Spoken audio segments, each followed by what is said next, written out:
Good afternoon. This is Supriya. I hope you all are good. Welcome to my channel. Today in this video we will read chapter 5th E-Business एवं सेवाओं का ब्रह्मकरण. Its PDF you will get my Telegram and the link you will get my description. So let's start today's chapter. पिछले दशक और उसके बाद व्यवसाय करने के तरीकों में अनुकूल परिवर्तन हुए. व्यवसाय करने के तरीके को व्यवसाय पद्धति कहा जाता है. आपकी जो व्यवसाय पद्धति है वो किसे कहा जाता है? पिछले दशक और उसके बाद व्यवसाय करने के जो तरीके में अनुकूल परिवर्तन हुए थे उन्हें व्यवसाय की पद्धति कहा जाता था. और उभरते हुए का अर्थ है कि यह परिवर्तन अब बने रहेंगे. उभरते हुए का मतलब है कि जो भी चेंजेस हुए हैं वो आपके चेंजेस जो है वो कंटिन्यूसली बने रहेंगे. व्यवसाय की ये नई पद्धति नया व्यवसाय नहीं वरन ये तो व्यवसाय करने के नए तरीके हैं. ये क्या है? आपके जो बिजनेस हैं उसको करने के नए तरीके हैं. ई व्यवसाय को ऐसे उद्योग व्यापार और वाणिज्य का संचालक रूप में ई व्यवसाय बनाम ई कॉमर्स कहा जाता है. ई व्यवसाय क्या है? ई व्यवसाय ई कॉमर्स से अधिक विस्तृत व्यापक शब्द है. ई व्यवसाय में ई कॉमर्स भी सम्मिलित है. ई कॉमर्स एक फर्म के अपने ग्राहकों और पूर्तिकर्ता के साथ इंटरनेट पर पारस्परिक संपर्क को सम्मिलित करता है. क्या करता है? आपके जो पारस्परिक संपर्क होते हैं उनको सम्मिलित करता है.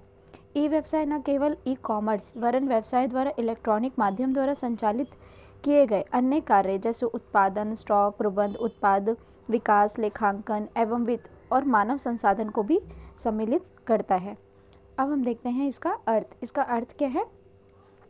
आज जबकि इंटरनेट का ज़माना है, अभी के टाइम में क्या है? इंटरनेट का ज़माना है. दुनिया का आधुनिक व्यापार धीरे इंटरनेट के साथ जुड़ने लगा है. इससे व्यापार की एक नई धारणा प्रचलन में आई है जिसे ई कॉमर्स ई बिजनेस भी कहा जाता है.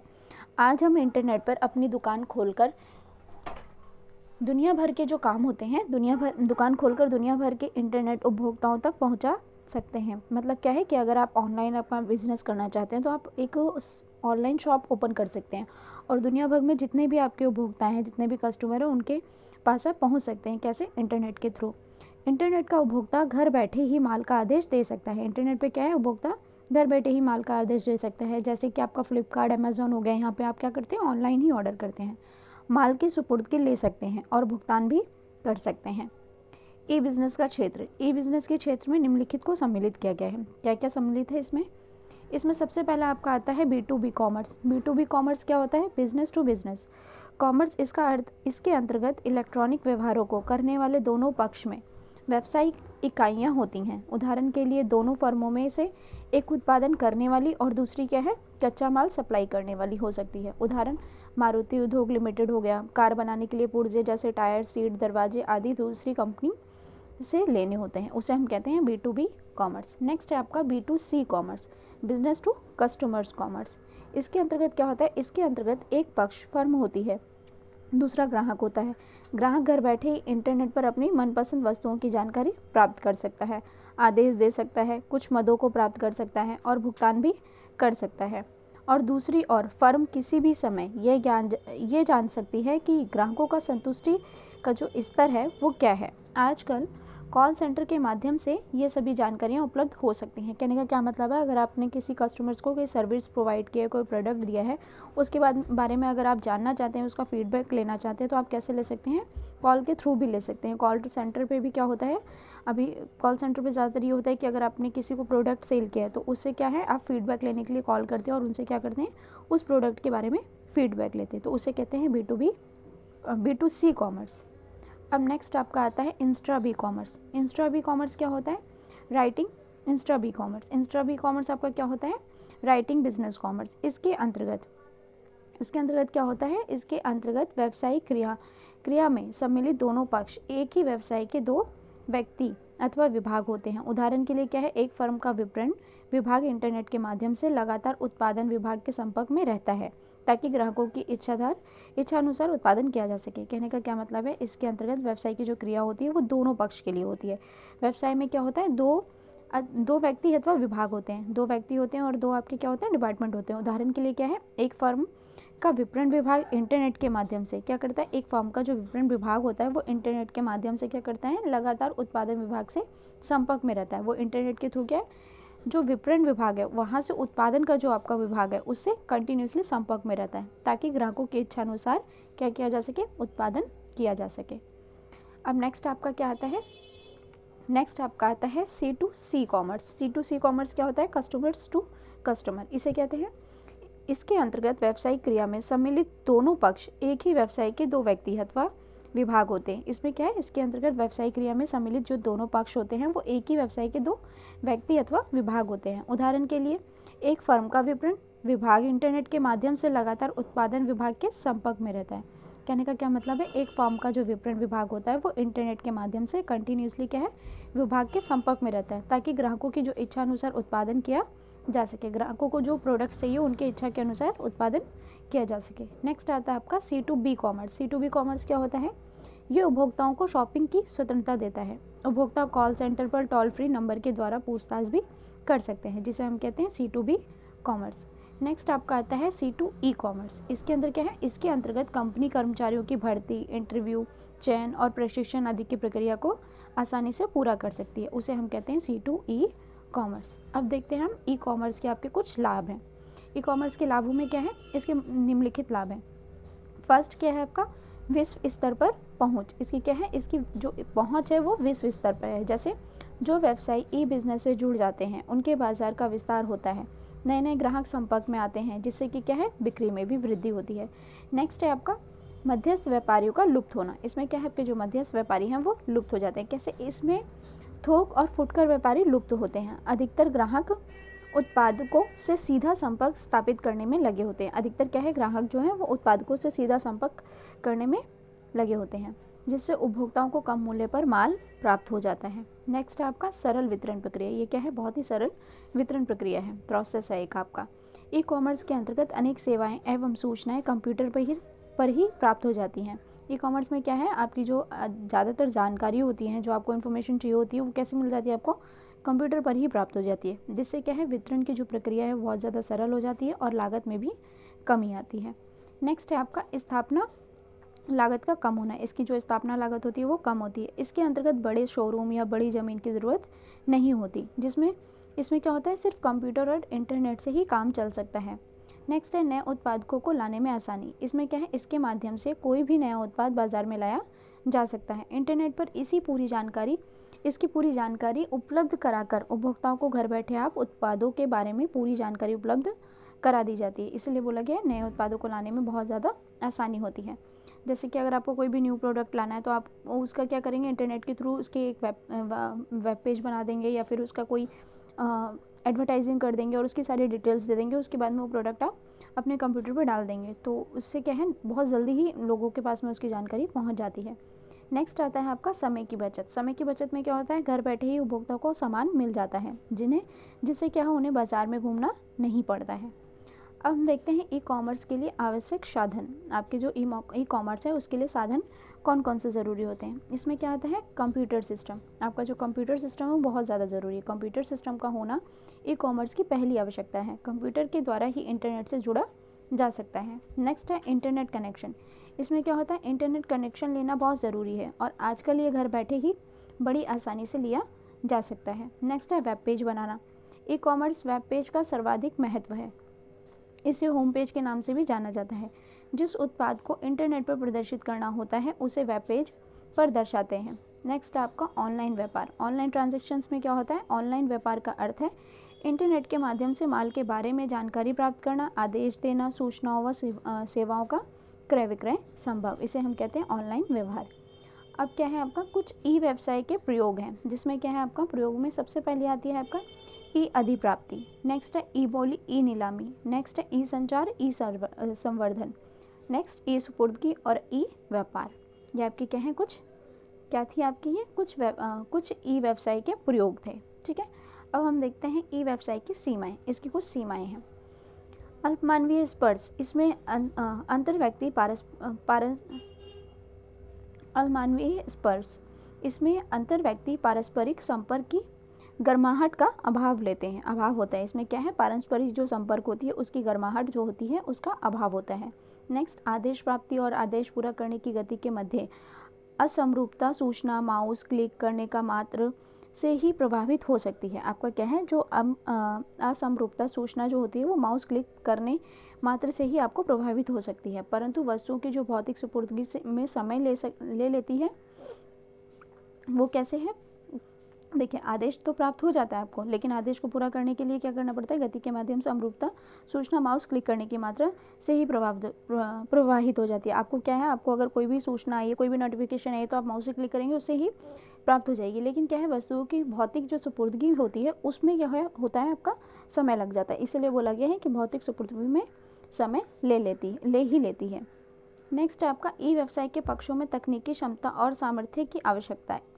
ई व्यवसाय में सभी पक्षों के कंप्यूटर के संसार से उच्च कोटि के परिचय की आवश्यकता होती है। नेक्स्ट है पक्षों की अनामता और उन्हें ढूंढ पाने की अक्षमता के कारण जोखिम में वृद्धि पक्षों की पहचान करना मुश्किल है, अतः लेन देन जोखिमपूर्ण हो सकते हैं। नेक्स्ट है आपका जन प्रतिरोध नई तकनीकी के साथ समायोजन की प्रक्रिया एवं कार्य करने की नए तरीके तनाव और सुरक्षा का भावना पैदा करते हैं। इसमें क्या है, जन प्रतिरोध का मतलब क्या होता है, नई तकनीक के साथ साथ समायोजन की जो प्रक्रिया होती है एवं जो कार्य होते हैं वो क्या करते हैं, एक नए तरीके के तनाव व असुरक्षा की भावना को पैदा करते हैं। नेक्स्ट है आपका नैतिक पतन में क्या होता है, कंपनियां अपने कर्मचारियों के कंप्यूटर फाइलों, ईमेल खातों आदि पर अनैतिक तरह से नजर रखते हैं। सीमाओं के बावजूद भी ई कॉमर्स एक साधन है। अब हम देखते हैं पारस्परिक व्यवसाय व ई व्यवसाय में अंतर। इसमें क्या क्या अंतर पाया जाता है। आपका पहले आता है आधार, फिर आता है पारंपरिक, फिर आता है आपका ई व्यवसाय। निर्माण पारंपरिक में मुश्किल होता है और ई व्यवसाय में सरल होता है। भौतिक उपस्थिति पारंपरिक में क्या होता है, आवश्यक होता है, और ई व्यवसाय में क्या है, आवश्यक नहीं होता है। प्रचलन लागत उच्च लागत होती है पारंपरिक में, और ई व्यवसाय में निम्न लागत होती है। ग्राहकों से संपर्क पारंपरिक में परोक्ष होता है और इसमें प्रत्यक्ष होता है। आंतरिक संचार की प्रकृति इसमें लंबी होती है और उसमें क्या होती है, तत्काल होती है। संगठनात्मक ढांचे का आकार आदेश की श्रृंखला के कारण लंबा होता है पारंपरिक में, और ये ई व्यवसाय में क्या होता है, सीधे आदेश व संचार के कारण समतल होता है। नेक्स्ट है व्यावसायिक चक्र की लंबाई। व्यवसाय प्रक्रिया चक्र लंबा होता है पारंपरिक में, और ई व्यवसाय में क्या है, छोटा होता है। नेक्स्ट है आपका अंतर व्यक्तित्व स्पर्श के अवसर बहुत अधिक होते हैं इसमें, और उसमें क्या है, कम होते हैं। उत्पादों के भौतिक पूर्व प्रतिचयन के अवसर इसमें बहुत अधिक होते हैं, उसमें कम होते हैं। वैश्वीकरण में आसानी इसमें कम होती है और इसमें बहुत अधिक, क्योंकि साइबर क्षेत्र सीमा ज़्यादा होती है आपके ई व्यवसाय में। नेक्स्ट है सरकारी संरक्षण पारंपरिक में कम हो रहे हैं और ई व्यवसाय में बहुत अधिक। मानव पूंजी की प्रकृति पारंपरिक में अर्धकुशल यहाँ तक कि अकुशल मानव श्रम की आवश्यकता होती है, जबकि ई व्यवसाय में तकनीकी एवं पेशेवर रूप से योग्य कर्मियों की आवश्यकता होती है। लेन देन जोखिम इसमें क्या होता है, आमने सामने संपर्क एवं लेन देन होने के कारण जोखिम कम होते हैं आपके पारंपरिक में, लेकिन उसमें क्या होता है, ई व्यवसाय में उसमें ज़्यादा जोखिम पाए जाते हैं। अब हम देखते हैं ई लेन देनों की सुरक्षा एवं बचाव। इसमें क्या होता है, ई व्यवसाय जोखिम। ई व्यवसाय में जोखिम क्या होता है, फर्स्ट है आपका लेन देन जोखिम, जिसमें क्या होता है, फर्स्ट विक्रेता इस बात के मना कर सकता है, विक्रेता क्या कर सकता है, इस बात से मना कर सकता है कि ग्राहक ने उसे कभी आदेश प्रेषित किया था। वह ग्राहक यह मना कर सकता है कि उसने कभी विक्रेता को आदेश प्रेषित किया था, लेन देन चूक हो गई। मतलब क्या है कि कभी आपको वो ऑर्डर दे, जैसे कि हम ऑनलाइन ऑर्डर करते हैं, ऑर्डर करने के बाद में हम उसे कैंसिल करते हैं, बट वो कैंसिल नहीं होता है। तो कहने का क्या मतलब है कि आपने आदेश दिया था बट आपने उसे मना कर दिया था, लेकिन वहाँ पे क्या है, वो कैंसिल नहीं हुआ था, तो वो आपका ऑर्डर क्या है, आ जाती है, तो उसे क्या होता है, वो लेन देन में चूक हो जाती है। नेक्स्ट क्या है, वस्तुओं की सुपुर्दगी गलत पते पर हो जाना या आदेश से अलग वस्तुओं की सुपुर्दगी होना, सुपुर्दगी की चूक। इसमें क्या है, आपने जो प्रोडक्ट ऑर्डर किया है वो प्रोडक्ट आपके एड्रेस पे ना आकर किसी और के एड्रेस पे जाना, या फिर प्रोडक्ट जो आपने मंगाया है उसकी जगह पे दूसरा प्रोडक्ट आना। नेक्स्ट है आपका विक्रेता पूर्ति की गई वस्तुओं के लिए भुगतान प्राप्त नहीं कर पाया। विक्रेता क्या है, पूर्ति की गई जो वस्तुओं के लिए भुगतान है वो प्राप्त नहीं कर पाया, और जबकि ग्राहक का दावा है कि उसने भुगतान कर दिया है। उसमें क्या है, भुगतान संबंधी चूक कि पेमेंट उसने क्या है, अगर उसने ऑनलाइन पोर्टल पर पेमेंट कर दी है पर क्या है, आपके पास में वो पेमेंट जो है वो रिसीव ही नहीं हुई, तो कस्टमर्स तो आपको बोलेगा कि उसने पेमेंट कर दी है बट आपके पास तो रिसीव नहीं हुई है, तो वो हो जाती है आपके भुगतान संबंधी चूक।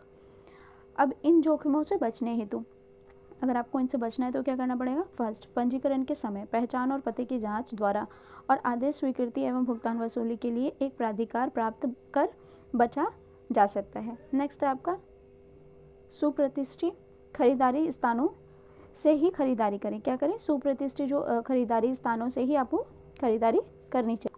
अब आपका सेकंड पॉइंट क्या आता है, डाटा संग्रहण एवं प्रसारण जोखिम। इसमें क्या होता है, सूचना अगर गलत हाथों में चली जाए तो बहुत जोखिम हो सकता है, जैसे वायरस व हैकिंग से, या फिर भी बहुत नुकसान हो सकता है आपका वायरस की वजह से या फिर हैकिंग की वजह से भी बहुत नुकसान हो सकता है। इसके बचाव के लिए आपको क्या करना चाहिए, एंटीवायरस व क्रिप्टोग्राफी का प्रयोग करना चाहिए। नेक्स्ट है आपका बौद्धिक संपदा एवं निजता पर खतरे के जोखिम। इसमें क्या होता है, ऑनलाइन लेन देन के दौरान डाटा अन्य लोगों को भी पहुँचाया जा सकता है, जिससे क्या होता है जो कि इसका गलत इस्तेमाल कर नुकसान पहुंच सकता है, तो इससे भी आपको बचना चाहिए। नेक्स्ट है आपका भुगतान विधि, जिसमें पेमेंट मशीन हम कहते हैं इसे। इसमें क्या होगा आपका, इसमें होता है इंटरनेट से खरीदी गई वस्तुओं का भुगतान निम्न तरीकों से हो सकता है। जो आप इंटरनेट से वस्तुएं खरीदते हैं उनका भुगतान जो है किस किस तरीके से कर सकते हैं। सबसे पहला आपका आता है कैश ऑन डिलीवरी।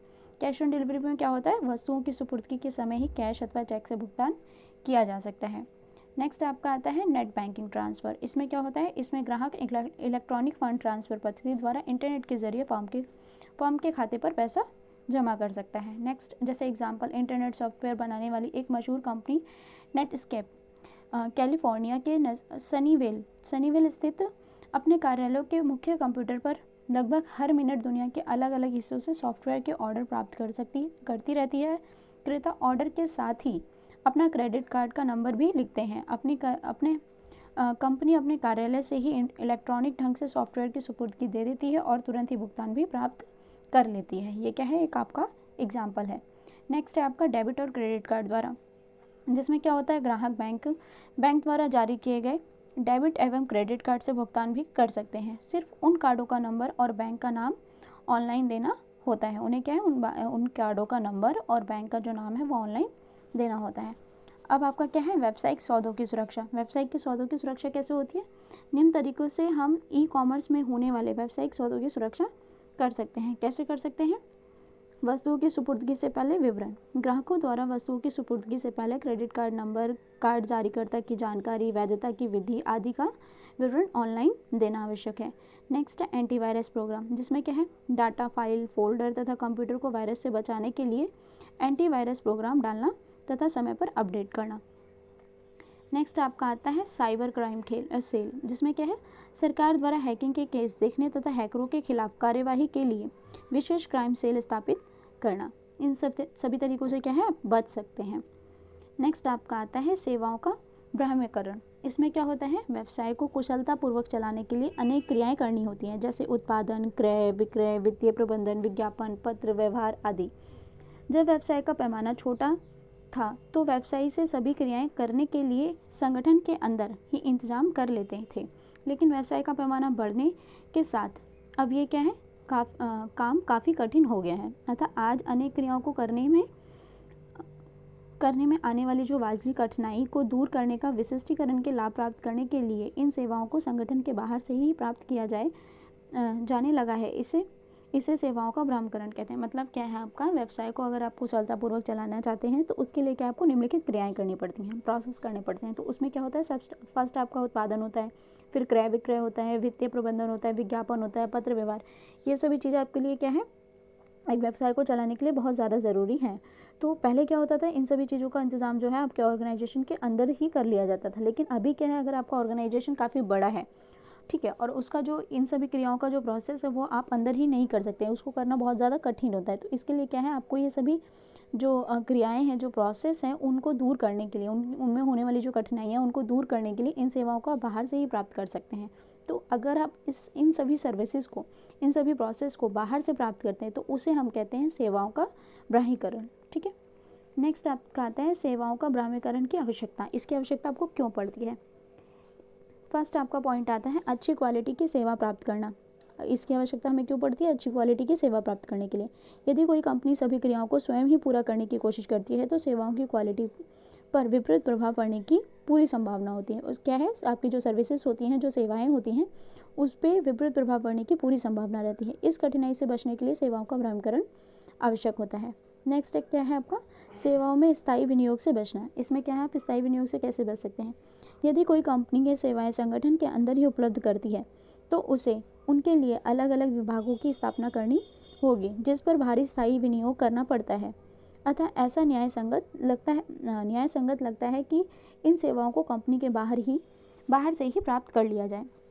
क्या है, आपकी जो सेवाओं स्थायी विनियोग से बचना। अगर आपको सेवाओं में जो स्थायी विनियोग होता है उनसे बचना है तो आपको क्या करना चाहिए, आपकी जो सर्विसेज हैं वो संगठन के अंदर ही उपलब्ध करती हैं, ठीक है, कंपनियां क्या संगठन के अंदर ही उपलब्ध करती हैं। तो उनके लिए आपको क्या अलग अलग विभागों की स्थापना करनी होगी, जिस पर क्या आपको भारी स्थायी विनियोग करना पड़ सकता है। अगर आप अलग अलग डिपार्टमेंट बनाएंगे और वहाँ पे अलग अलग सर्विसेज रखेंगे अपनी कंपनी के अंदर, तो उस पर तो बहुत ज़्यादा भारी आपका स्थायी विनियोग लग जाएगा। तो ऐसे में क्या है कि ऐसे में आप इन सभी सर्विसेज को कंपनी के बाहर से ही प्राप्त कर सकते हैं। नेक्स्ट है आपका व्यवसाय को सुविधापूर्वक ढंग से चलाना। इसमें क्या है, सेवाओं के बढ़ाईकरण की आवश्यकता व्यवसाय को सुविधापूर्वक तरीके से चलाने के लिए होती है। व्यवसाय का ध्यान अनेक छोटी छोटी क्रियाओं से हटकर मुख्य क्रिया की ओर केंद्रित होता जाता है। उसे हम कहते हैं व्यवसाय को सुविधापूर्वक ढंग से चलाना। अब देखते हैं हम बढ़ाईकरण सेवाओं के विषय क्षेत्र। इसके कुछ क्षेत्र भी होते हैं, जैसे आधुनिक सेवाओं के विषय क्षेत्र। आधुनिक व्यवसाय में अनेक प्रकार की बढ़ाई सेवाओं का प्रयोग किया जाता है। इनमें से मुख्य निम्नलिखित हैं, जिसमें आपका फर्स्ट क्या आता है, वित्तीय सेवाएं। वित्तीय सेवाएं क्या होती हैं, वित्तीय सेवाओं का अभिप्राय ऐसी बढ़ाई सेवाओं से है जो किसी न किसी रूप में कंपनी के वित्त प्रबंधन में सहायता करती हैं। नेक्स्ट, विज्ञापन सेवाएं। विज्ञापन सेवाओं में क्या होता है आपका, अधिक बिक्री के लिए विज्ञापन अति आवश्यक होता है। अगर आपको बहुत ज़्यादा बिक्री करनी है, बहुत ज़्यादा सेल करनी है, तो इसके लिए ये आपके जो एडवर्टाइजिंग है वो क्या है, बहुत ज़्यादा ज़रूरी होता है। यदि इस काम के लिए किसी विज्ञापन एजेंसी की सहायता ले ली जाए तो कम लागत पर बढ़िया काम हो जाता है। अगर आपको एडवर्टाइजिंग कराना है तो एडवर्टाइजिंग के लिए आप किसी कंपनी की सहायता ले सकते हैं, तो उसमें क्या आपकी लागत भी कम हो जाती है और काम भी अच्छा हो जाता है। पत्रवाहक सेवाएं। इन सेवाओं के द्वारा कंपनी उपभोक्ताओं को वस्तु, पत्र, पार्सल आदि भेजती है। नेक्स्ट है ग्राहक सहायता सेवाएं। इसमें क्या है, ये कंपनियां ग्राहकों को घर पर माल की सुपुर्दगी, विक्रय के बाद सेवा प्रदान करती हैं। प्राय जैसे टीवी, फ्रिज, वॉशिंग मशीन आदि के निर्माता इन सेवाओं का प्रयोग करते हैं। अब हम देखते हैं बाह्य स्रोतीकरण। बाह्य स्रोतीकरण में क्या होता है आपका, बाह्य स्रोतीकरण में संविदा बाहर प्रदान की जाती है। आपकी जो बाह्य स्रोतीकरण में संविदा होती है वो कहाँ प्रदान की जाती है, बाहर प्रदान करना सम्मिलित होता है, इसमें बाहर ही प्रदान की जाती है। नेक्स्ट है सामान्यतः गैर मुख्य व्यावसायिक गतिविधियों का ही बाह्य स्रोतीकरण हो रहा है। इसमें क्या है, जो आपकी गैर मुख्य व्यावसायिक गतिविधियां उनका क्या है, बाहरी ही स्रोतीकरण हो रहा है। नेक्स्ट है प्रक्रियाओं का बाहरी स्रोतीकरण। इसमें क्या जो आपकी आबद्ध इकाइयाँ होती हैं उन आबद्ध इकाइयों का अथवा तृतीय पक्ष का होता है। नेक्स्ट है आपका बाहरी स्रोतीकरण की आवश्यकता। आपको इनकी आवश्यकता क्यों पड़ती है। फर्स्ट पॉइंट आता है आपका ध्यान केंद्रित करना। इसमें क्या होता है, कंपनी अपने मुख्य कार्य पर ध्यान लगा सकती है, वह बाकी कार्य को बाहरी स्रोतीकरण कर सकती है, बाहर भेज सकती है। नेक्स्ट क्या है, उत्कृष्टता की खोज। इसमें क्या होता है, इसमें दोहरा फायदा है। कैसे, एक जो कार्य फर्म स्वयं करती है उस पर ध्यान लगाकर उत्कृष्टता हासिल करके वह जिस कार्य का बाहरी स्रोतीकरण मतलब बाहर से यूज़ कर रही है, निष्पादन में सर्वश्रेष्ठ फर्म को किया, वह भी कार्य उत्कृष्ट कोट का होगा। कहने का क्या मतलब है, यहाँ पर अगर जैसे कि अगर एक फर्म है वो कार्य स्वयं कर रही है, उस पर तो स्वयं कार्य करिए तो उस पर क्या करेगी, ध्यान भी बहुत ज़्यादा लगाएगी, उससे क्या होगी, उसको उत्कृष्टता हासिल होगी। और जिस कार्य को बाहर से मंगा रही है उसको भी अच्छे से देखेगी, तो उससे क्या है, उसकी जो उत्कृष्टता होती है, जो कार्य पे उसका जो ध्यान होता है, वो दोनों ही क्या है, बहुत ज़्यादा बढ़ जाएगा, उच्च कोटि का हो जाएगा। इसलिए बोला गया है उत्कृष्टता की खोज। उसे क्या है, उससे क्या होगा, वो खुद भी करेगा और बाहर से भी सर्विस लेगा, तो उसके लिए जो भी इंफॉर्मेशन है वो उसको खुद से भी प्राप्त होगी और बाहर से भी प्राप्त होगी। नेक्स्ट है लागत की कमी। इसमें क्या होता है, कार्य को बाहरी स्रोतीकरण से ही हर कार्य को उस फर्म को दिया गया जिसे विशिष्ट हासिल है। कहने का मतलब क्या है, कार्य के बाहरी स्रोतीकरण से बाहर से जो सर्विसेज लेते हैं उससे तो बाहर के जो हर कार्य हैं वो उस फर्म को दिया गया है जिसे उसका विशिष्टीकरण हासिल है। उन फर्मों को वो बाहर के कार्य दिए, मतलब बाहर की जो सर्विसेज है वो उन्हीं कंपनियों को प्रोवाइड की जाती है। जो कंपनियां उन सभी सर्विसेज में क्या है, विशिष्ट होती हैं, स्पेशलिस्ट होती हैं, उन्हीं को ही मिलती हैं।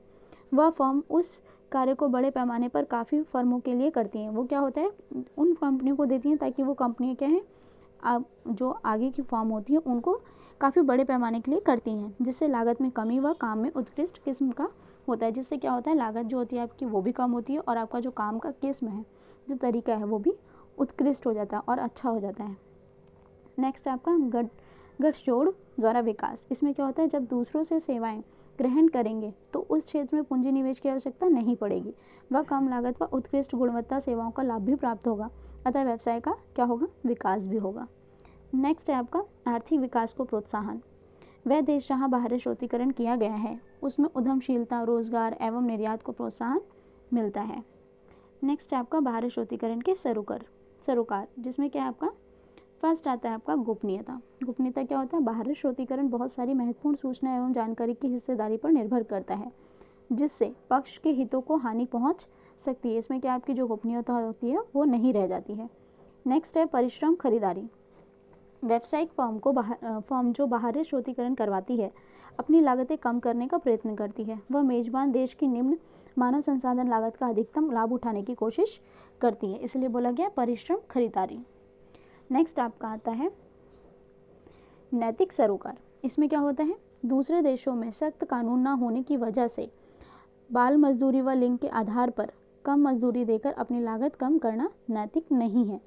नेक्स्ट है गृह देशों में विरोध।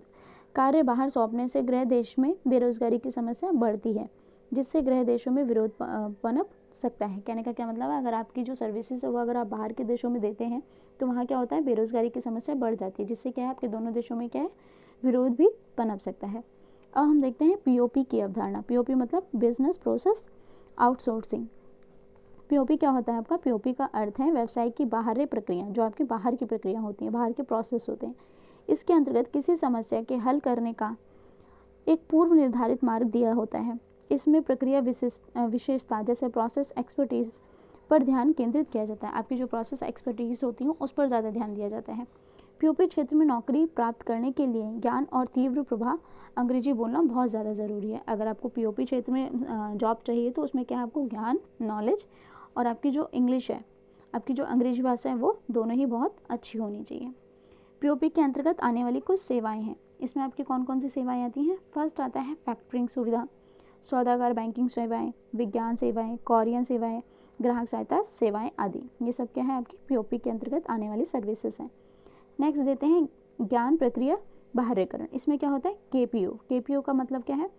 केपीओ का अभिप्राय व्यवसाय को सफलतापूर्वक व न्यूनतम लागतों पर चलाना, मतलब आपके व्यवसाय, आपके बिजनेस को अच्छे से चलाना, वो भी कम लागतों पर, जिसके लिए उच्च स्तरीय ज्ञान वाले कार्य संगठन के बाहर से उपलब्ध करने से जिसके लिए क्या है? उच्च स्तरीय ज्ञान वाले जो कार्य संगठन होते हैं, कार्य के लिए जो होते हैं संगठन के लिए क्या करना पड़ता है? आपको बाहर से उपलब्ध करने होते हैं। जहाँ पर क्या है? पीपीओ के अंतर्गत प्रक्रिया विशेषता पर ध्यान केंद्रित किया जाता है, वहीं दूसरी ओर केपीओ के अंतर्गत ज्ञान विशेषता पर ध्यान केंद्रित किया जाता है। कहने का क्या मतलब है? पीपीओ के अंदर क्या है?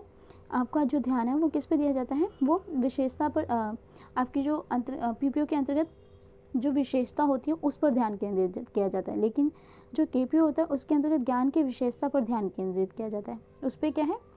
पीपीओ में आपके प्रोसेस पर ध्यान दिया जाता है, प्रोसेस कितना स्पेशल है, और इसमें क्या है? आपका नॉलेज कितनी स्पेशल है। केपीओ में नॉलेज और पीपीओ में प्रोसेस, ठीक है, दोनों का अलग अलग है, और दोनों में ही क्या है? आपके एक ऑर्गेनाइजेशन को अच्छे से चलाने की बात की गई है।